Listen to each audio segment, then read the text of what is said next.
Welcome back. Let's continue implementing columns using SpriteKit, and today I want to focus on win and loss conditions. The loss condition in particular because this game in the end is sort of a high score chaser, so as there's no end win state, you're either still playing or you're lost. So implementing the loss state is the most important one. So let's do that, and let's create a test that helps steer us into getting a win and lose conditions. So in our board tests, we'll add a new section for win and loss conditions.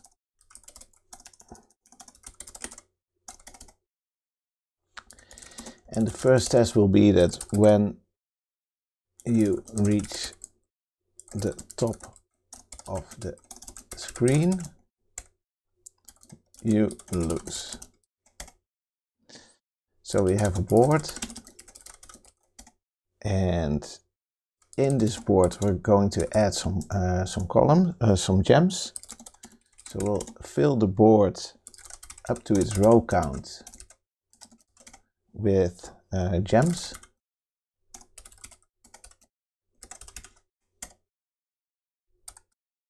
And we use X position 3 because that's where these get spawned. And then we choose a gem, and I'm not going to use a random element, but I'm going to use a cycle through a gem, so I'm sure that we don't get 3 in a row by accident and thus not a win condition. So I'm just pressing in the Y value, but I'm going to modulate it by the amount of cases. So this will give us a sequence of gems in various colors. Then I'll update the board,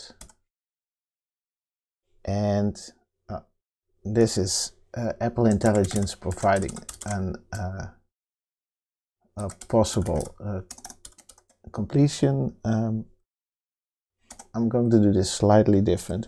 We create a state and we call this loss. Now, these both don't exist yet, so let's implement these. So let's go to our board.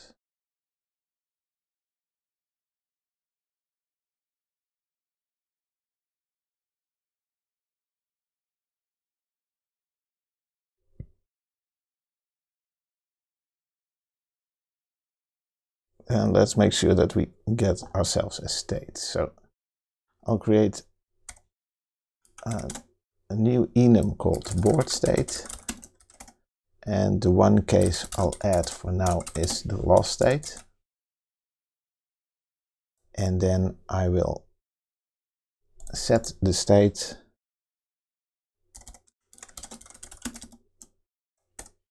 to loss.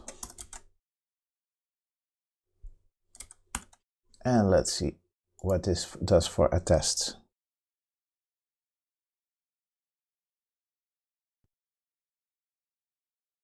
Okay, so our test now passes, which is kind of obvious because we're hard coding a loss value. And that's obviously not what we want, because if we add a, where's my keyboard?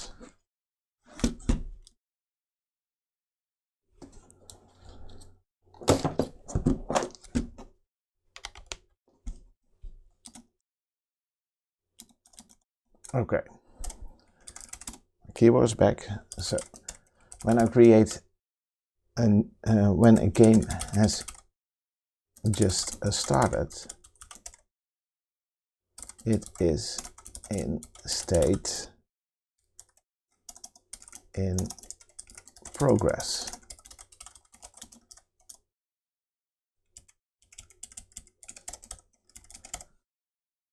So we can have a board, we can have an updated board,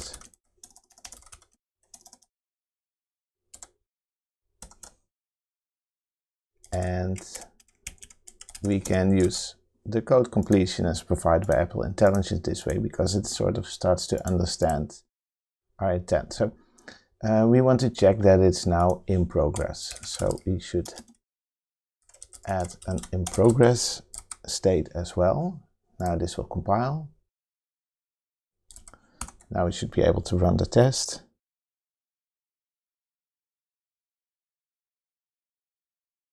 And we'll see it fail because we are in state loss instead of in progress. So it does make a lot more sense to make sure that we start up in the state in progress.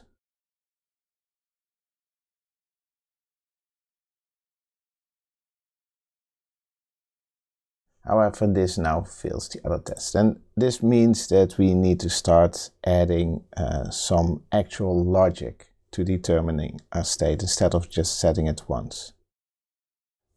So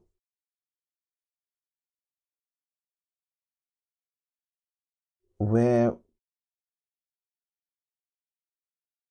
I'm going to use the place where we spawn a new column, because here no gem has fallen and no matches were found, and this is where we would want to spawn a new gem. However, instead of just spawning a new gem, I'm going to do an extra check.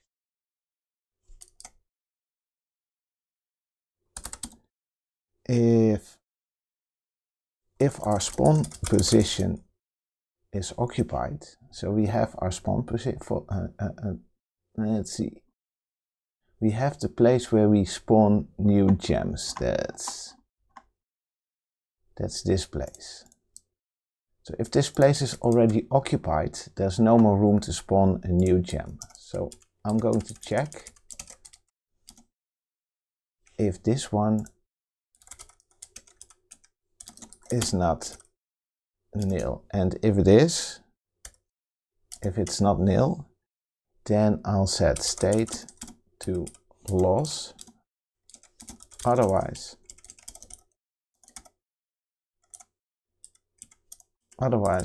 I'll spawn a new gem. And this needs to be on the updated board.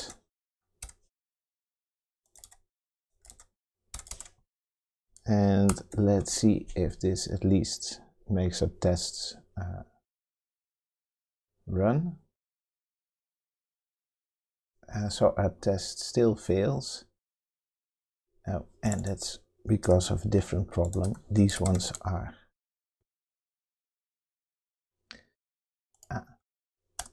so this test should fill them up a bit higher. Let's see if this helps. Now this was a bug, but okay, we solved that one anyway. Let's see. So now these tests pass. So now we have a loss condition when just not using it yet. So let's start by making sure that we can actually see the loss condition in the game view. So the first thing I want to do, I have this Z stack, and all the way at the bottom, let's just add a text with the state. Let's see if we have our Steam, and we have the board, and we have the state.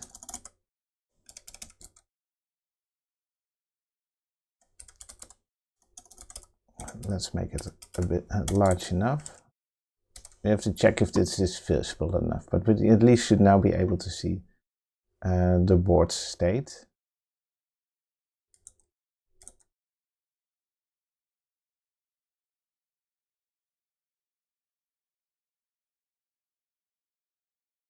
Okay, it's sort of readable, but I'll add the color to white, so it's a bit, it will have a bit more contrast. So let's run it. Well, this doesn't yet do what we expect, but let's just let it run for a bit. So okay, it stays in progress. More stuff gets false, stays in progress.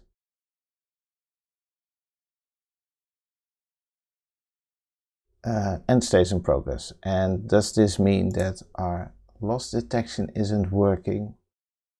Well, not really, because I think we might be able to, it will probably be difficult to see here.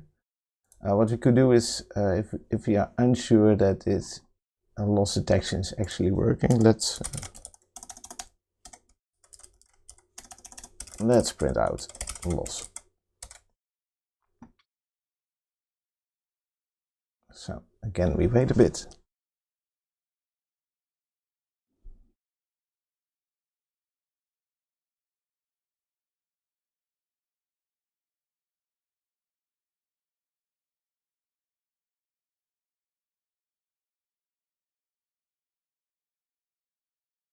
So we see loss happen, that it's actually getting detected. So why isn't it updating in the view? Well, we are not telling Swift UI that the state of the board state variable changed. What we need to do for that is make a couple of changes. First off, our game scene should conform to the observable object protocol. And we need here a published variable called state. This will be of type board state.state.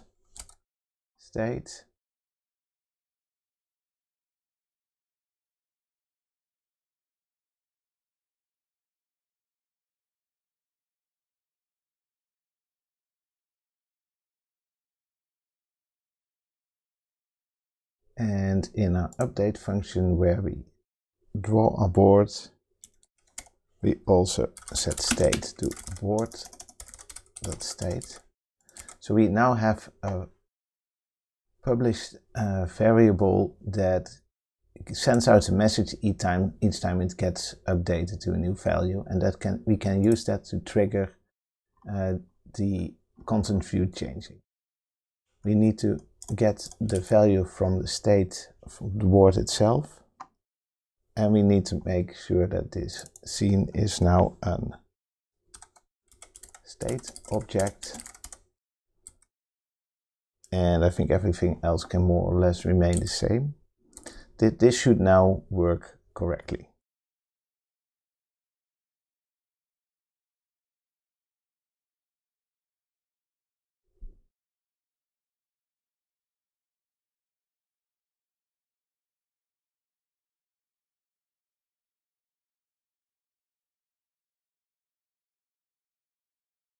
And we are now in the loss state. However, we can still control our game. That's of course not what we want.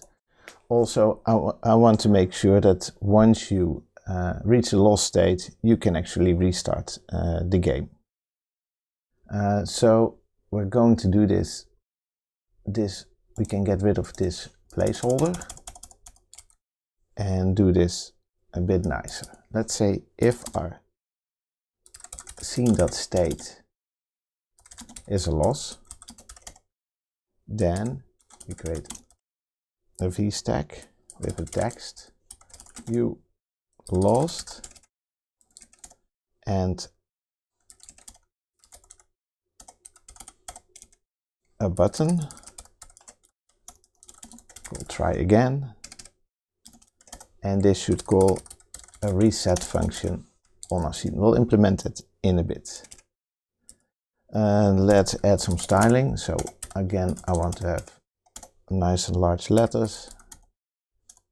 I've experimented a bit, and giving a bit of extra padding really helps it make stand out a lot.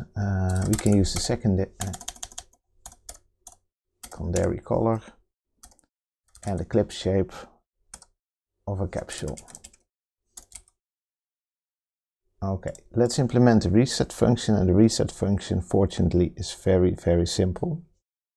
So let's go to our game scene, We have a draw board, cycle. Okay, put it below cycle, call it reset. And all this does is board dot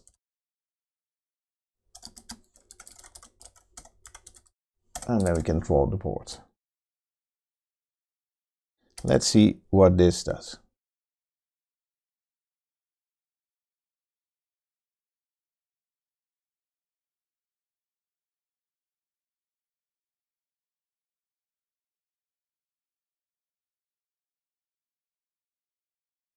So we are playing, sort of. We lost, we can try again, and then the game continues. We should probably set state to board to state here as well. Just make sure it's immediately updated. Okay, so this is one thing solved.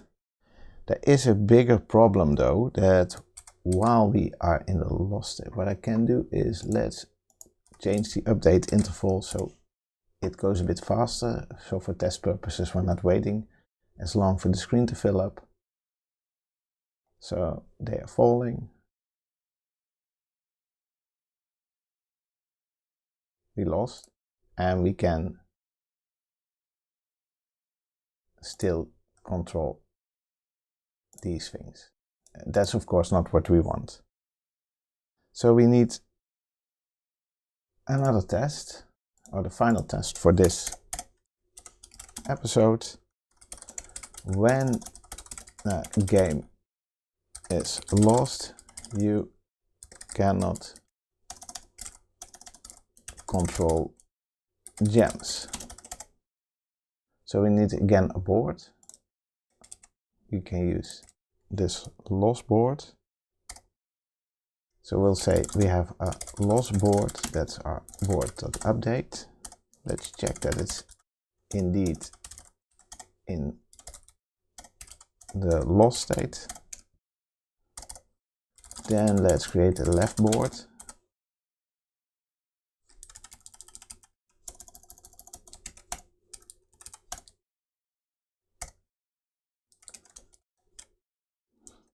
And then we need to check that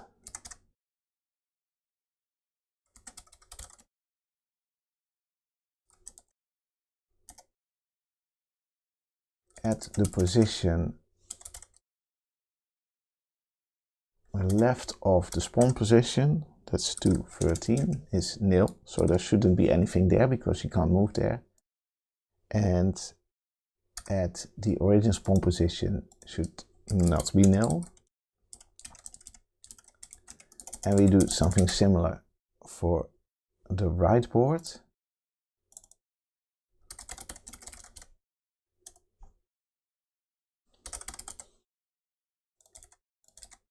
Only this time we go to 4. And then we have a cycle board.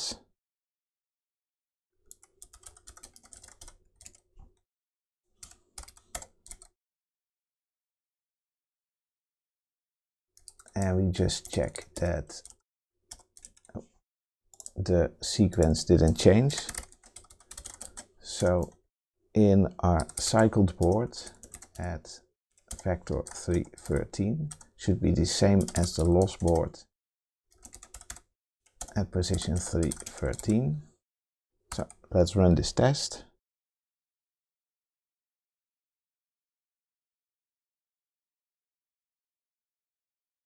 Okay, these are all failing, well, except the first one. So let's implement a solution, and it's fortunately pretty simple. All we do is in our cycle function, we'll add a guard state that says state is in progress, else we return ourselves.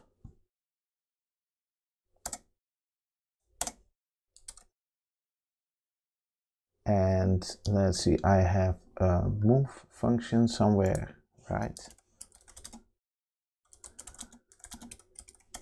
And we do the same thing.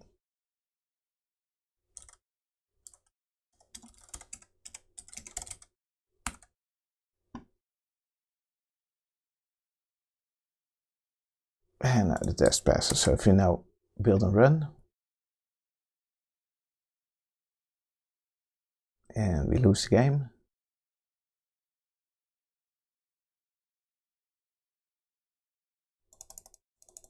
these buttons are no longer really doing anything, but we can of course try again.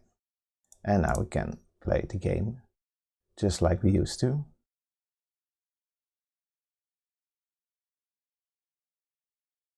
Cool. Okay. So we made a lot of progress. So we have sort of a game because we can play until we lose and then we can try again. Before I talk about what we're going to do next time, there is a bit of refactoring I want to do in the update function because I think it's getting a bit messy. So I want to take the detecting of state and the setting of change or the mutating of state a bit outside of each outside. So what I'll do is we have still our a gem has fallen. This one we can keep. We also have our matches.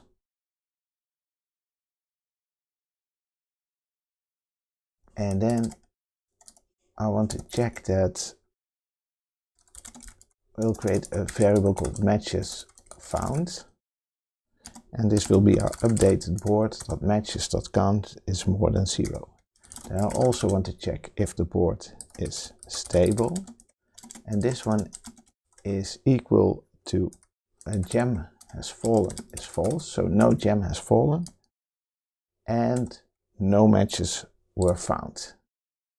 So if both of these conditions apply, then we know that the board didn't change, so the board is stable.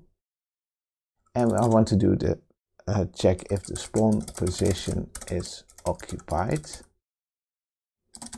So we take our updated board, our gems, add position 313, should not be nil, okay. And then we can do a switch statement. And we'll switch on is the board stable and is the spawn position occupied. In case the board is stable but the spawn position is not occupied, then we can just spawn new gems. So add a comment here. The board is stable but not a loss. Spawn a new set of gems. Okay. Then there's the case that the board is stable and indeed the spawn position is occupied.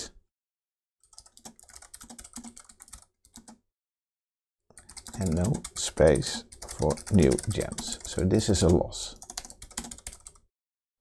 Then we set the updated board.state to loss.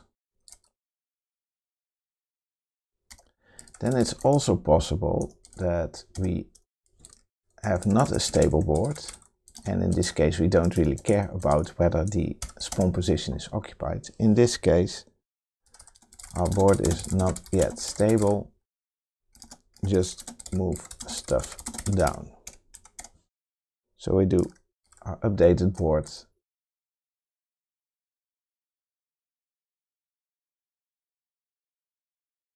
all we need to set here is the falling stack bottom plus down. So take out this if statement and we look a bit more closely at the various situations the board can be in after all this stuff has happened. Test should still pass. The game should more or less respond the same as before.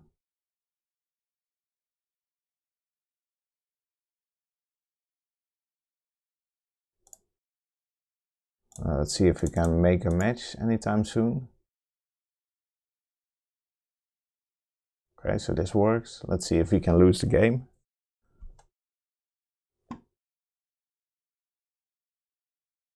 And now this works the same as before. So, okay. Then let's revert our update interval. And I think this is enough for now. I think now we have the basics of losing in place. It's time to start implementing scores. So you can actually chase a high score. There's no real, unless other than playing the game, there's no real motivation to keep playing it at this time. Although it doesn't play very, it plays it's kind of fun, it's still kind of fun to play. So that's at least a thing.